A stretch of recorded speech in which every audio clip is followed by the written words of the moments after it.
Oke baik, Bismillahirrahmanirrahim. Assalamualaikum warahmatullahi wabarakatuh. Yang terhormat Waalaikumsalam. Bapak Agung Pambudi, Eskom NCS, selaku dosen pengampu untuk mata kuliah Manajemen Basis Data. Di sini saya beserta rekan-rekan saya akan mempresentasikan tugas yang telah kami buat, yaitu tentang OLTP, OLAP, ETL, Data Warehouse, Data Mart, dan Data Lake. Sebelumnya izin memperkenalkan diri, nama saya Muhammad Randra Pramudia dengan NIM 2430511075. Perkenalkan, nama saya Raffi Akmal Permana dengan NIM 2430511065. Adapun rekan saya yang lainnya. Perkenalkan, nama saya Novan Falah dengan NIM 2430511069 dan yang terakhir rekan saya. Perkenalkan, nama saya Muhammad Taufik Wicaksono dengan NIM 2430511079. Yang kita akan menjelaskan yang pertama adalah konsep OLTP. OLTP adalah Online Transaction Processing, sistem yang menangani transaksi harian dalam jumlah besar secara real time. Fokus utamanya adalah kecepatan, akurasi, dan integritas data pada operasi insert, update, dan delete. Data OLTP memiliki 4 poin. Yang pertama ada data selalu terkini. Yang kedua, volume transaksi tinggi, ukuran data per transaksi kecil. Yang ketiga, struktur database ternormalisasi untuk menghindari redundasi. Yang terakhir, prioritas kecepatan respon dan konsistensi data. Contoh nyatanya adalah sistem kasir minimarket. Setiap kali pelanggan membayar, sistem kasir langsung mencatat transaksi ke database. Produk yang dibeli, jumlah, harga, dan stok berkurang seketika. Contoh lain, transfer and banking, reservasi tiket pesawat, dan input data mahasiswa baru. Selanjutnya Ada OLAP, Online Analysis Processing. OLAP adalah sistem yang dirancang untuk menganalisis data dalam jumlah besar guna mendukung pengambilan keputusan. Data biasanya berasal dari banyak sumber OLTP yang telah digabungkan dan diringkas. Di OLTP sendiri ada 4 poin. Yang ke-1, mendukung query kompleks, agresi, tren, dan perbandingan. Yang kedua, struktur data denormalisasi, bisa disebut skema star atau snowflake. Yang ketiga, volume data besar, jarang diupdate, dan berorientasi histori. Yang keempat, prioritas ke dalam analisis, bukan kecepatan transaksi. Contoh nyatanya, dashboard penjualan bulanan. Manajer ingin melihat total penjualan per wilayah selama 3 tahun terakhir untuk menentukan strategi promosi. OLAP mengagregasi jutaan transaksi menjadi ringkasan dan tren pola dalam hitungan detik. Contoh lain, analisis performa akademik per fakultas, laporan keuangan triwulan. Selanjutnya akan dijelaskan oleh rekan saya. Nah, untuk selanjutnya di sini ada tabel perbandingan antara OLTP dan OLAP. Di sini ada aspek ya, yang pertama tujuan utama untuk OLTP ini menjalankan operasi transaksi harian, sementara untuk OLAP menganalisis data untuk keputusan bisnis. Lalu jenis query untuk OLTP ini sederhana, insert, update, delete. Untuk OLAP kompleks, agregasi, dan tren. Lalu struktur data OLTP ternormalisasi, sedangkan OLAP denormalisasi, star atau snowflake. Lalu yang keempat ini ada volume per operasi. Untuk OLTP kecil sangat sering, untuk OLAP besar jarang.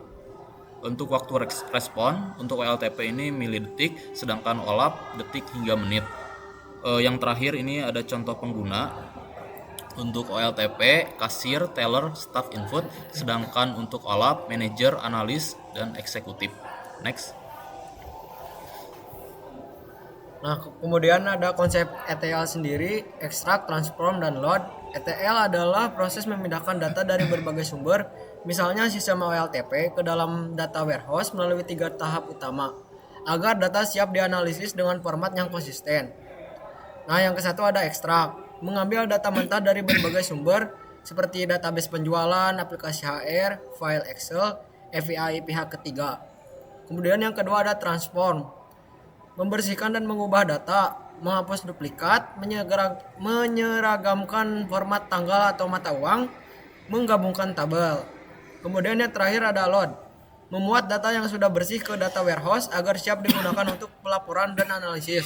Contoh nyatanya, sebuah e-commerce mengumpulkan data transaksi dari aplikasi mobile, website, dan gudang. Setiap malam proses ETL mengekstrak data tersebut. Berdasarkan format, MIS semua harga ke rupiah. Lalu memuat ke data warehouse agar tim manajemen bisa melihat laporan penjualan harian yang akurat. Next. Keempat ada konsep data warehouse. Data warehouse adalah sistem penyimpanan terpusat yang mengumpulkan data historis dari berbagai sumber di seluruh organisasi. Data telah melalui proses ETL sehingga terstruktur, konsisten, dan siap dianalisis. Data warehouse memiliki 4 poin. Yang pertama adalah menggabungkan data dari banyak departemen. Yang kedua bersifat non-volatil, data historis jarang diubah. Yang ketiga ada time varian atau menyimpan data dari waktu ke waktu. Yang keempat menjadi sumber tunggal kebenaran. Contoh nyatanya adalah data warehouse Bank Nasional. Sebuah bank menggabungkan data dari sistem tabungan, kredit, kartu debit, dan cabang di seluruh Indonesia ke satu data warehouse. Direksi dapat melihat performa keuangan 5 tahun terakhir dalam satu laporan terpadu tanpa perlu mengakses tiap sistem cabang satu persatu. Selanjutnya Selanjutnya ada data mart. Data mart adalah subset dari data warehouse yang difokuskan pada kebutuhan suatu divisi atau unit bisnis tertentu, seperti pemasaran, keuangan, atau SDM. Di data mart sendiri ada 4 poin. Yang satu, cakupan lebih kecil dan spesifik dibanding data warehouse. Yang kedua, lebih cepat diakses karena datanya sudah tersaring. Yang ketiga, dapat dibangun langsung dari sumber atau diturunkan data warehouse. Yang keempat, cocok untuk kebutuhan pelaporan divisi tertentu. Di bagian contoh nyatanya, data mart divisi pemasaran. Dari data warehouse perusahaan retail, tim pemasaran hanya butuh data kampanye promosi dan perilaku pelanggan, bukan seluruh data keuangan atau logistik. Mereka membuat data mart khusus berisi subset data tersebut agar analisis lebih cepat dan fokus. Selanjutnya, Nah, untuk konsep yang selanjutnya itu ada data lake. Data lake adalah tempat penyimpanan yang menampung data dalam jumlah besar apa adanya atau raw. Baik data terstruktur, semi terstruktur maupun tidak terstruktur tanpa perlu diproses terlebih dahulu. Nah, di dalam konsep data lake ini terdapat 4 poin. Yang pertama itu menyimpan data mentah yang di dalamnya terdapat teks, gambar, video, log, dan sensor IoT. Untuk poin yang kedua, skema fleksibel ditentukan saat data akan dibaca. Yang ketiga, biaya penyimpanan relatif rendah untuk volume sangat besar. Lalu untuk poin yang terakhir, ideal untuk data science, machine learning, dan eksplorasi data. Adapun contoh nyatanya data lake perusahaan streaming. Platform streaming musik menyimpan seluruh log aktivitas pengguna, lagu yang diputar, durasi device lokal dalam format mentah di data lake. Tim data science kemudian mengolah data ini untuk membangun sistem rekomendasi lagu yang dipersonalisasi. Next.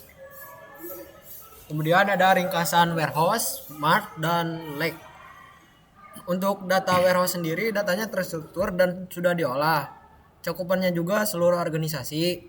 Terus skemanya ditentukan di awal. Kemudian yang terakhir untuk pelaporan dan BI strategis. Kemudian ada data mart. Datanya terstruktur dan sudah difilter. Cakupannya hanya satu divisi atau unit bisnis. Turunan dari data warehouse. Kemudian yang terakhir untuk pelaporan divisi yang cepat dan fokus. Kemudian yang terakhir data lake. Datanya mentah, juga segala format. Cakupannya seluruh organisasi. Kemudian untuk skemanya fleksibel. Untuk data science dan eksplorasi mendalam. Next. Untuk kesimpulan, data mengalir dari OLTP, lanjut ke ETL, lanjut ke warehouse atau mart atau lake, dan terakhir ada OLAP. OLTP mencatat transaksi harian, ETL membersihkan dan memindahkannya, data warehouse, mart atau lake menyimpan sesuai kebutuhan, dan OLAP mengubahnya menjadi wawasan untuk pengambilan keputusan.